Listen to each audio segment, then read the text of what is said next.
This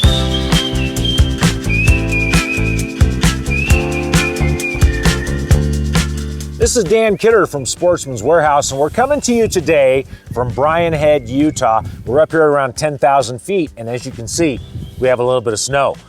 You know, one of the things a lot of my friends will ask me about is picking out snowshoes. They want to get in and extend their season to the 4 seasons of the outdoors, and they want to get out into the outdoors further, and they want to know about snowshoes. So today we're going to talk about snowshoes and what to look for as you get into the snowshoeing game. You know, I cannot count how many times snowshoes have taken me to where I want to go in the outdoors, but I can remember every single time that I've been out in the outdoors and really wished I'd had snowshoes with me and didn't. Not very far from here in Panguitch, been hunting out elk, and it was hip deep snow. And it was just miserable right around Christmas time. The snow was super deep. Another time we were hunting wild boar in the Upper Peninsula of Michigan and trying to sneak up on a herd of boar when you're crunching through thigh-deep snow wasn't real fun. So, you know, I can really remember those times. I wish I had the snowshoes and I didn't have them with me. So when you're looking at getting into the snowshoeing game, there's a few things you need to know about and to take it into consideration. One is the type of snow that you're going to be on. You know, if you're on a real powdery snow, or if you're on a snow that's got a crust to it and then it's powdery underneath, those different types of snow are going to really factor into how you choose your snowshoes. Another thing you need to look at is the terrain. Are you going to be doing uphill? Are you going to be doing mainly flat? Are you going to be on groomed trails? Are you going to be going off across country where none of that snow's been packed down? That terrain is going to be factored into how you get in there. Another thing you want to look at is traction. So on every pair of snowshoes, there are crampons on the bottom. That's these spikes that stick out.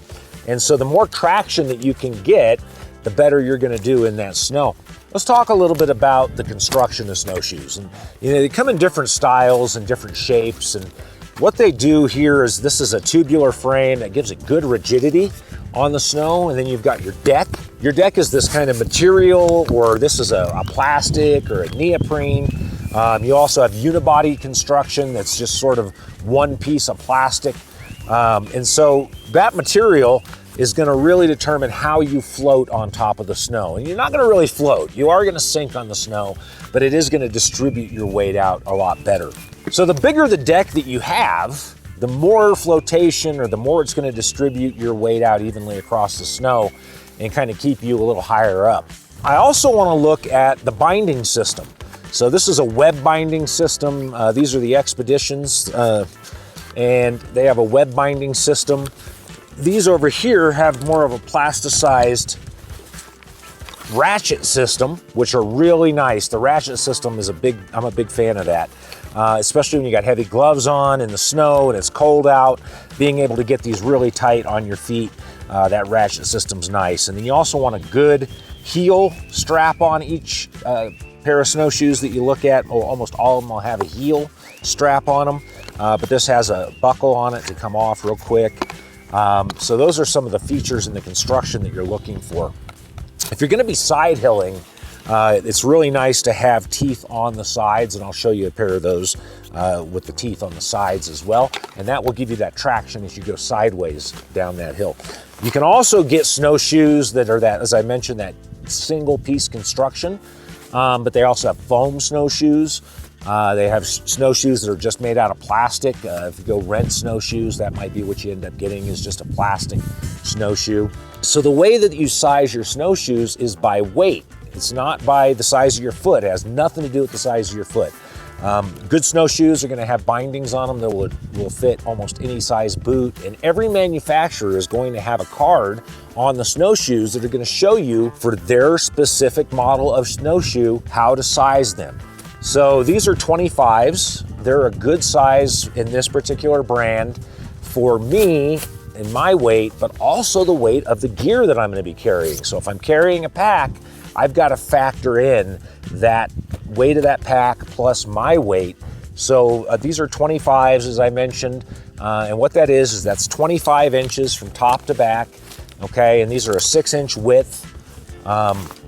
And that's going to be good for probably 200, 225 pounds, which is where I'm going to be with my pack with, you know, a day's of supplies, some warmer clothes, some camera gear, and everything for getting out on the trail. If I'm a bigger guy, I might want to go with a 30, 35, depending on how much gear I'm going to carry. But just look at that manufacturer's card, and they're going to tell you the size of snowshoe that you need for your weight and your gear in their particular brand. Every brand's going to be a little bit different.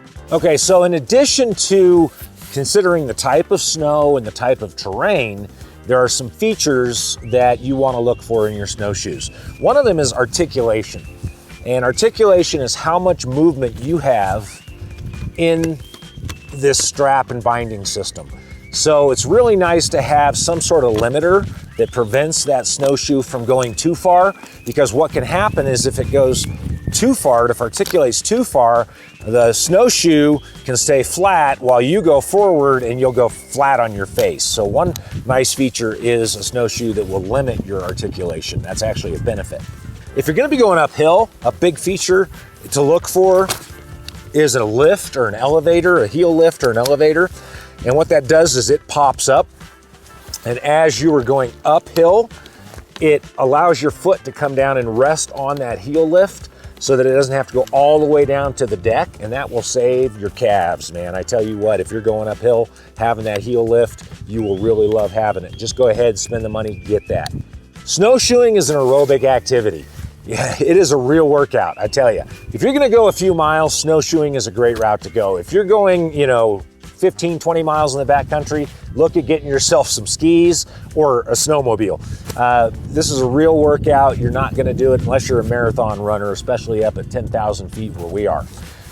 So some accessories that you're gonna wanna look at. One is some poles. You can either get some ski poles or you can get yourself some hiking poles, trekking poles. Make sure you got your snow baskets installed on them. Both of these models of snowshoes come with these poles. They also come with a nice case to store everything in. But that's gonna be something you're gonna love, not only for the normal reason of distributing that weight when you have a pack, but it's also going to help you with that uneven terrain under the snow to keep your balance, keep you from falling over. So having those poles will be great. I like some gaiters and some snow pants. The gaiters and the snow pants together are gonna go over your boot, and they're gonna help keep that snow from coming into the top of your boot, getting your feet wet, and you're just gonna be miserable. Having some good boots, like I mentioned, these Zamberlins designed for hiking in the Alps. They are great. They're warm from the outside, but they're also tall, and they're waterproof, and they've got great traction and great articulation. So those are great boots for that. So one of the things that's going to be real helpful for you is to lace your boots a little differently than you normally would. And what this is going to do is, it's cold out there and you're going to be in the snow. You're not going to want to take your gloves off to retighten your boots while you're out snowshoeing. So I'm going to show you a little trick. It's a mountaineering way of tying your laces, and this will keep them from coming loose on you, and it'll keep them tight throughout the entire boot. So it's a little bit different, and you're going to find it a real help to you if you're out snowshoeing. So you're going to lace your boots up just like you would normally, your zigzag pattern across the bottom here. Okay, then you're going to come to your first set of open cleats, and instead of crossing them, you're going to come straight in, and you're going to do a double wrap right there and give that a good cinch down. Then you're going to come up one, and you're going to do the same thing again here, double wrap. And this will get rid of a lot of that excess lace too, so you're not having to wrap all the way around your boot. Double wrap. Okay. And then when you get to your, oh, I went one too far. Can't see over my snow pants. What you want is when you get to your last two sets here, instead of crisscrossing, okay, you're going to come straight up like so. You're going to do a double wrap at the top. Give that a good cinch down. Then you're going to take your loop and you're going to pass it underneath. It's a little snug because you got it good and tight, okay? And you're going to do the same thing on this side. Pass that underneath. Like so, okay? And don't pull your tails out, but give it a good cinch. Make sure you got a little tail left there. And then you're just gonna come over and you're gonna cross, and then you're gonna do one more. And what that does is it keeps that tight all through the boot, and that's not gonna come undone on you, so you're not gonna have to take your gloves off and get in that snow when you've got snow all over your boots and get your hands cold and try to retie your boot. It's gonna stay tied, and it's real easy to undo once you get done, even with cold frozen hands. So that's a mountaineering way of tying your laces. They use that when they're high up in the mountains and hanging from ropes and don't wanna have their boots come untied. The gaiters are great, the snow pants are great. Underneath that first layer is I've got some Drake socks under here. They're merino wool. They come up over my calf, so they keep my feet nice and warm. But the other benefit of merino wool is that even if it does get wet, it's not gonna be cold. So cotton, when it gets wet, it gets cold and it stays cold. Wool, synthetics, they will stay warm even when it's wet. I'm dressed in layers. I've got multiple layers on. I've got some Sitka pants under my snow pants here.